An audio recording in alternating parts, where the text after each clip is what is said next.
Welcome to another episode of Liam's Library. As you can see, once again, I'm doing a Liam's Library episode in my fucking car.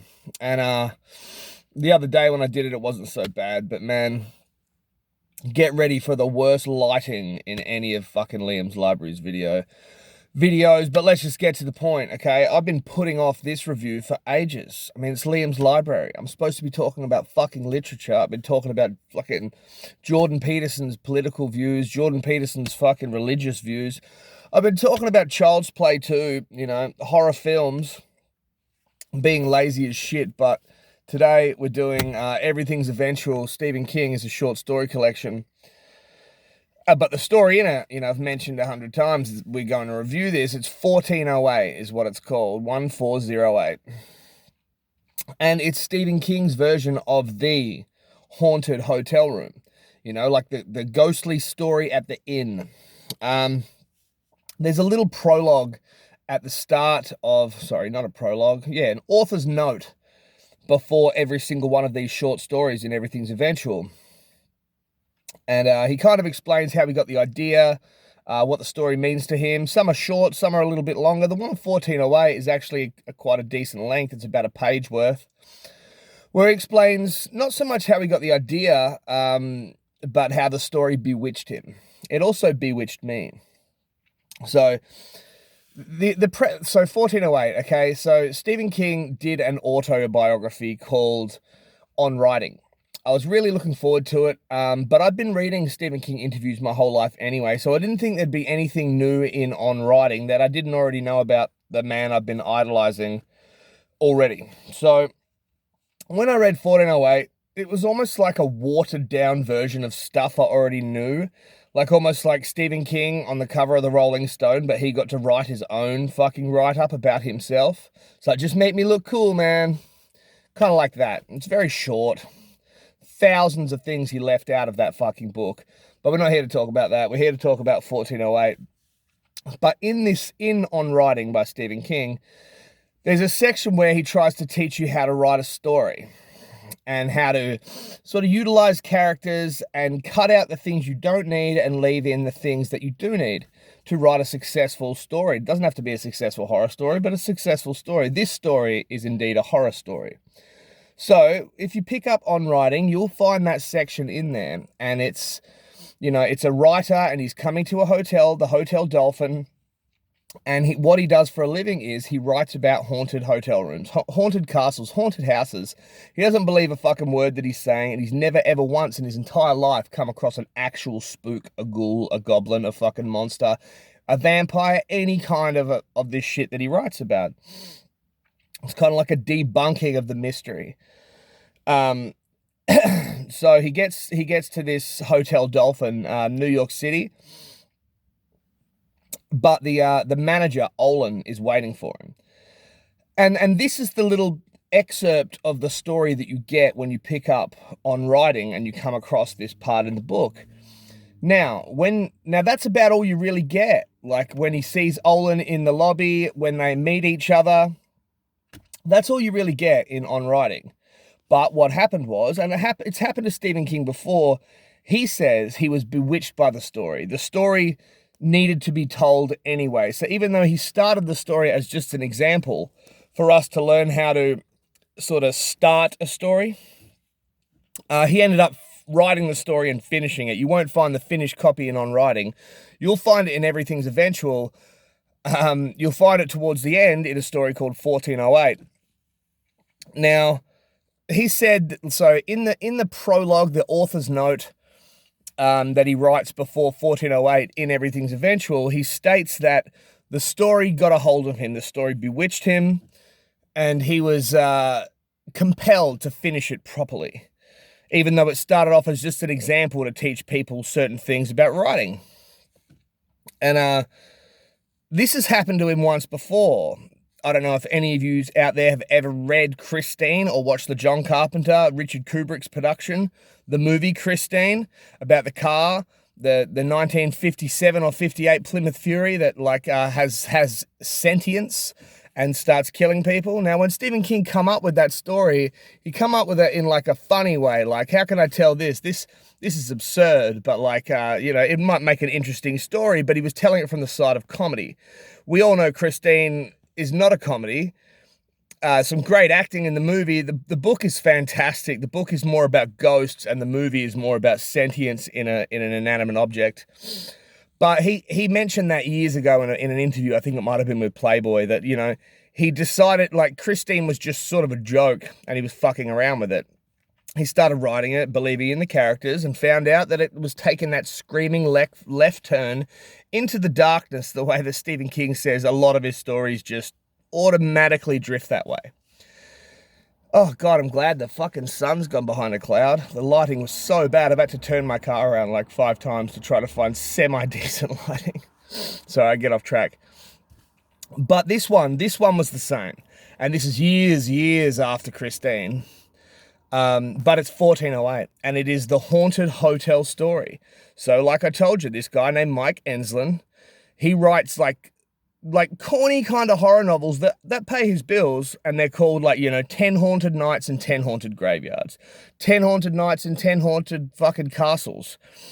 And so he gets his lawyer earlier, in the story, to meet with this hotel manager, Olin, who's like, I don't want anybody staying in that room. The room is 1408.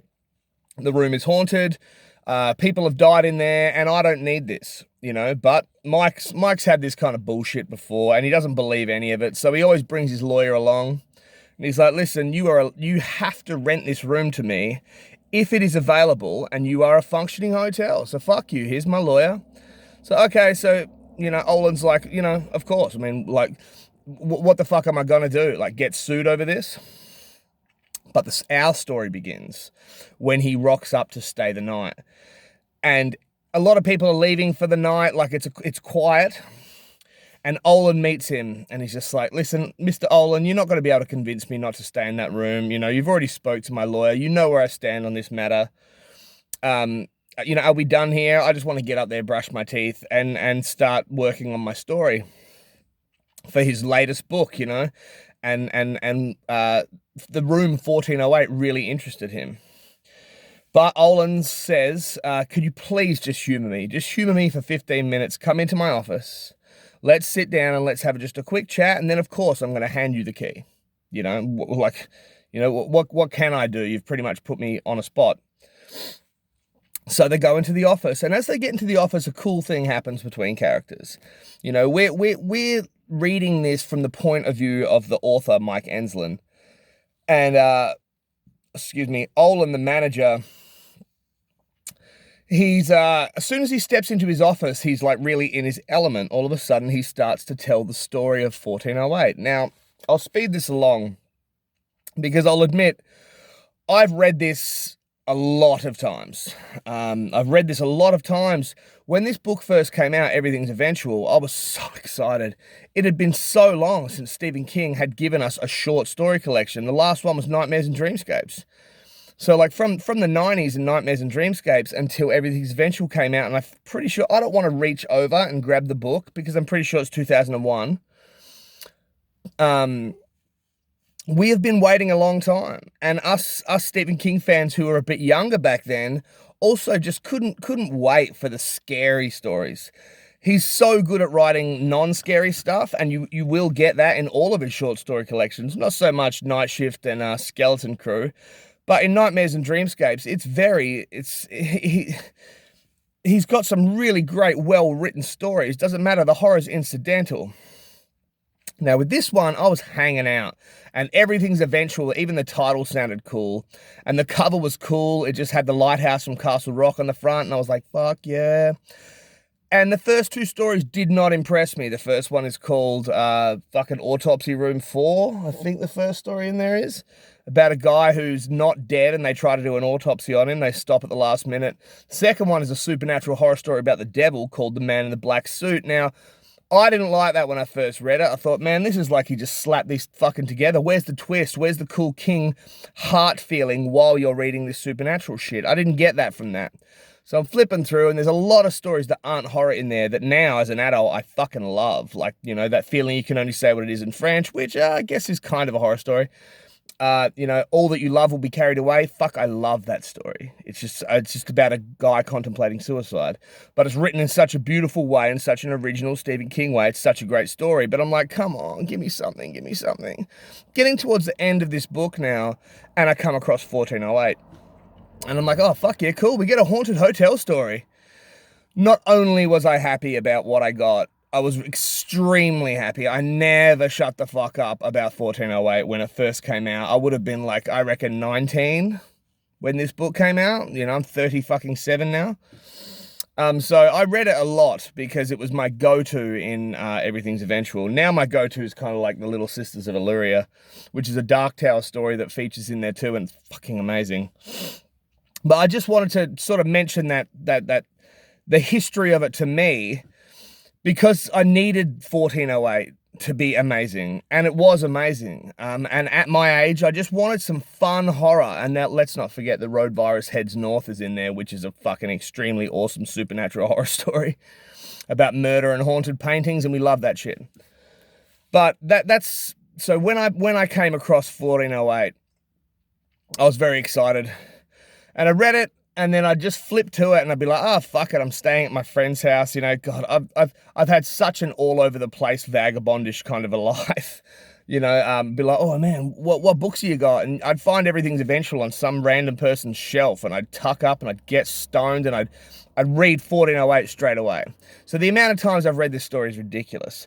Now, the amount of times I've read it recently is 3. I decided I'd read it to get myself in the mindset of giving a good review of 1408. Then I decided I better read it again because I didn't take any fucking notes. And then I didn't even take any notes the second time, which was like only last week, a week and a half ago.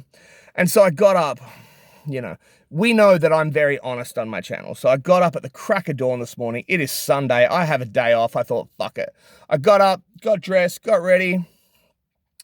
It's winter here in Western Australia, which the rest of you out there wouldn't understand. It's not that cold at all, but to me it's fucking freezing. So I got up really early. The sun wasn't up yet, and I decided I would have a whiskey. And I'd pick up 1408 again, and I'll just go from the start to the finish and read it again, and then just report to you how I feel. So that was a bit of an intro, but I've already given you the setup.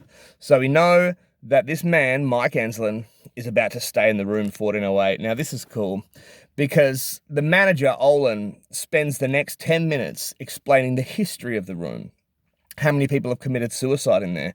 How many people have died naturally in there?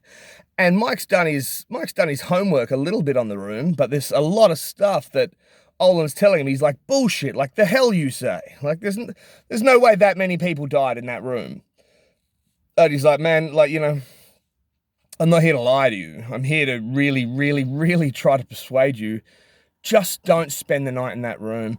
And what he does is he explains about the maids that have worked there in probably the last 40, 50 years. An older maid who's worked there her whole, for a long time. And they lightly turn the room. So when you go into 1408, you quickly dust the TV, you quickly open the windows, you change the sheets, you change the towels, and you get the fuck out of there in about 6 minutes. And Olin goes up there, the manager, and he makes sure everyone's okay, and you get out and you lock the door, and then you leave it again until the next light turn. And nobody can fucking stay there since 1979. But people have been in and out, and now some of the maids have gotten sick later on in their lives, like their blood pressure. One of them went blind, and when she went blind, she could still see, but she could only see the most horrible orange and yellow colors that just fucking were about to drive her insane until they got her downstairs, and then when she's far enough away from the room, everything went back to normal. He's like, there's something in there. Mr. Enslin. There's something in that room, and it isn't human, and it's not shy. I love that bit. It's like, there's something in there, it's not shy. He goes, you will feel it almost immediately as soon as you step in there. He's like, yeah, spooks and goblins, and you're just trying to scare me, rah. And they tell some more history about things that have happened, how many people have jumped out that window. Now, there's a big steel grating on it now, so nobody can just fly out through the glass. And they chat, and the chat is really good, so I don't want to wreck that for you, because that's half the fun, watching Enslin and Olin go back and forth, and Olin sort of start to become the crypt keeper and scare the shit out of you. And Mike's had this before, like people try to convince him that you can't stay in that castle or that hotel, But there's something about the way that Olin is legitimately scared of this room makes him think, wow, like you are honestly scared of this place. And he's been there for a long time. And so Olin gets in the elevator with him and they go up to just quickly. So in the Hotel Dolphin, there is no 13th floor. It goes from 12 to 14. It's a superstition. In America, they've done that in hotels for years. There is no floor 13. There is no room 13. Things like that. So especially on the 13th floor in the 13th room, it's 1408, but 1 plus 4 plus 0 plus 8 is of course 13. Which doesn't really mean shit, but there's two cool things going on with this story. One, Stephen King is giving us the old creepy story at the local inn. And the other hand, he's writing a really cool original horror story that is actually going to fucking give you the chills, because who the fuck is better at this? No one I know. No one I read. Maybe his son, Joe Hill's fucking right up there, like just giving you a short story that'll make you go, fuck. So the manager comes up the elevator with our writer, and they get to the 14th floor. And as he steps out, the manager's like, this is as far as I get this is as close as I get to the room. Good luck. And he goes, and then all of a sudden he puts his hands out and he stops the elevator and he says, please, Mike, just for fuck's sake, like, don't fucking stay there, please. Like, just between me and you, just don't. And the elevator door just shuts. Now Mike's on his own on the 14th floor, and he has to walk up eight rooms, and the door is on the left. Now, the first thing he sees is the door is actually crooked. It's written right there on the bit of paper in front of you when you're reading 1408. It's like, the door is crooked. It's like, he's like, what the fuck? It's tilted a little bit to the left. It's like, oh, well, that's a cheap trick. And he's about to use his little Sony camcorder that he's got, mini recorder, just to record his voice, which he takes notes on. He's like, I'm standing in the front of room 1408, and the door is tilted a little bit to the left. He's like, well, that's a cheap trick. Looks over at the other doors and they're straight. Looks back at 1408's door and it's straight. He starts to feel a bit sick, almost like he's fucking on a boat and he hasn't got his sea legs yet. He's like, well, this is different. I bet the manager's watching me on a camera and having a good old chuckle. And he looks up and there is a camera, of course. He's like, you know what? This is getting ridiculous. He reaches for the door handle. Now it's crooked again. It's crooked to the right. And now he's starting to feel a little bit more sick than he should. He's just like, man, what he must have told me in that room must have really rattled me. He must be really good at being that fucking Boris Karloff fucking scary presenter, like a Twilight Zone thing. He's put this into my head. So he steps into the room, and I will speed this up, and I always do this because I'd rather you read the story than listen to me go through every cool bit. But I've given you the setup, and I've told you it's amazing. So he steps into the room, and Stephen King can't help himself. He always gives us that heads up where he's like, Mike Enslin's stay lasted exactly 70 minutes. So an hour and 10 minutes that man was in that room before, of course, something happened. And we haven't got to the something happened yet, but that's what you read in the book. And I love that. It's almost like in It by Stephen King, when you know Georgie's going to die and it's like, Bill never saw him again. So if you hadn't read that book before, you'd be like, well, what the fuck happens, man? Like, but he'll always do that. He'll give you a really big heads up. I kind of wish now that he's done that heads up thing 1,000 times, Stephen King would stop doing it. So it's getting a bit gimmicky. But it certainly wasn't gimmicky in this, 1408. So he gets in there.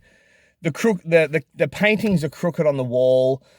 He starts recording random things in his mini recorder. Like, everything that comes out of his mouth is disjointed and strange, and it's actually evidence about whatever happened to Mike in that room. There's like the mini recorder got burnt, but it was still usable.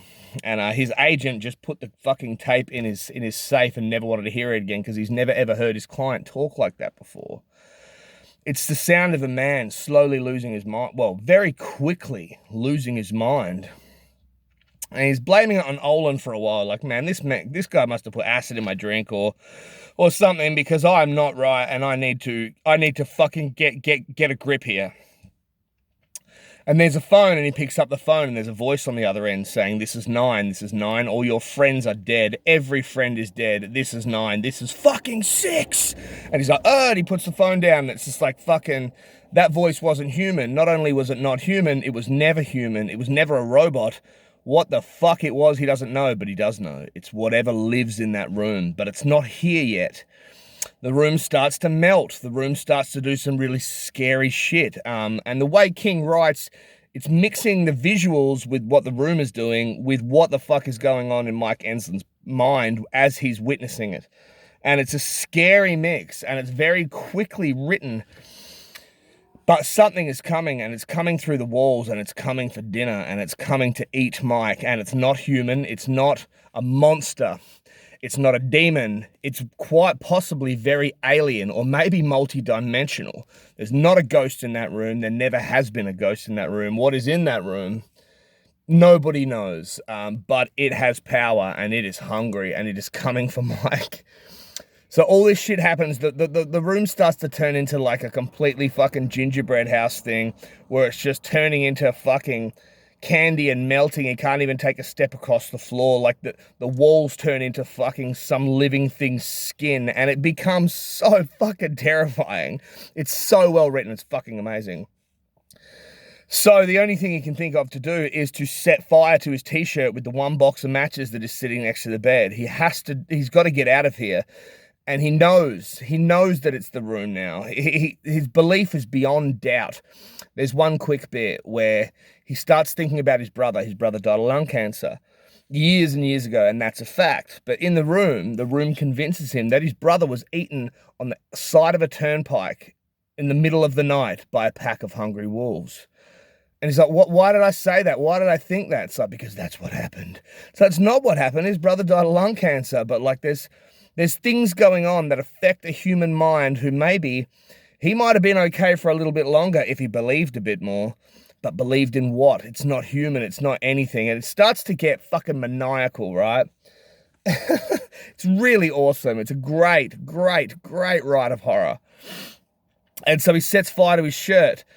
And then he runs to the hallway door, and then he finds the door actually unlocks, and he runs out of the fucking door. Now, when he runs out of the door, the story stops just briefly, and we get to see who has a room about 7 doors down. It's a salesman. It's a sewing machine salesman, and he's living there. He's only staying overnight because he's trying to get a client.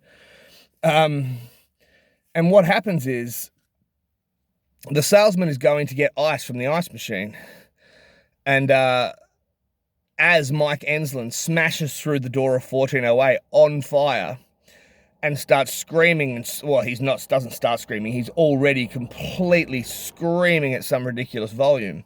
Now we sort of get the story from the point of view of this guy. And this guy's saying that when that guy first came through the door, he'll say what happened. Like, yeah, no, some guy was on fire, so I grabbed my ice bucket and I poured it on his shirt and we put him out and everything's okay. But just for a minute, there was way too much light coming out of that room, way too much light coming from the fire, and it wasn't your normal kind of a light. It reminds this guy of when he went on a fucking holiday to Australia. Now, I'm from Australia, and he mentions Central Australia, where I've been to when I was 10 years old. I climbed Ayers Rock back when you were allowed to. Now it's against the indigenous peoples, and nobody is allowed to climb that rock, and more power to it. And fucking oath. But I was 10 years old, and back then we climbed it. And we went there at sunset, and we saw the light that gets poured on Ayers Rock.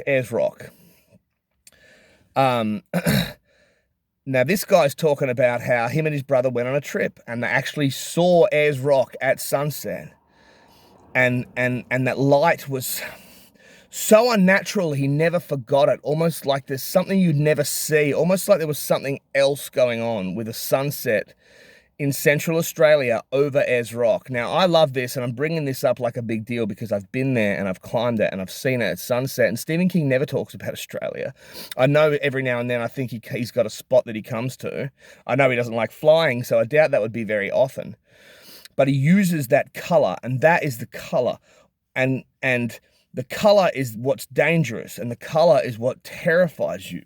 And we could probably even make a reference to the fact that, like, The Color Out of Space by H.P. Lovecraft might have had something to do with Stephen King's influence in what was making the monster so scary in this short story, 1408.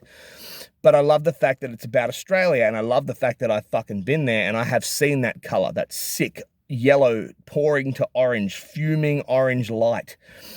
Whatever was coming with that light. Whatever was coming through the walls to get him in that room, that light was a part of it. And it kind of ends that way. You know, Mike Enslin doesn't write stories anymore. He survived. But the guy that was down the hallway that saved his life, not to mention Mike Enslin, the guy who stopped writing and who spent the time in that room, the 70 minutes, he now has like problems with his health. He's deteriorating. All of his, like, you know, his cholesterol's too high, his blood's too high, all sorts of stuff's going on because he spent too much time. 70 minutes is way too long to spend in 1408. And not to mention there's something to do with that light, like that bad, creepy light from an Australian sunset. The end, and that's the last sentence. It describes the light over Ayers Rock. I don't know if Stephen King's ever been there, but I think it's fantastic that he used that as to where maybe the monster comes from. Something that was never human, but something that maybe comes from a different dimension. And that's the color you see. That's the color you feel, and that's what's coming to get you. It's nothing human, but it's definitely very, very, very entertaining. Listen, I'll leave it at that. It's really good to see you guys again. I don't know what's next, but like, I'm loving doing these every 3 days instead of every like 10 days how I was doing them. So stay tuned because there's always going to be videos every 3rd day. I fucking guarantee it.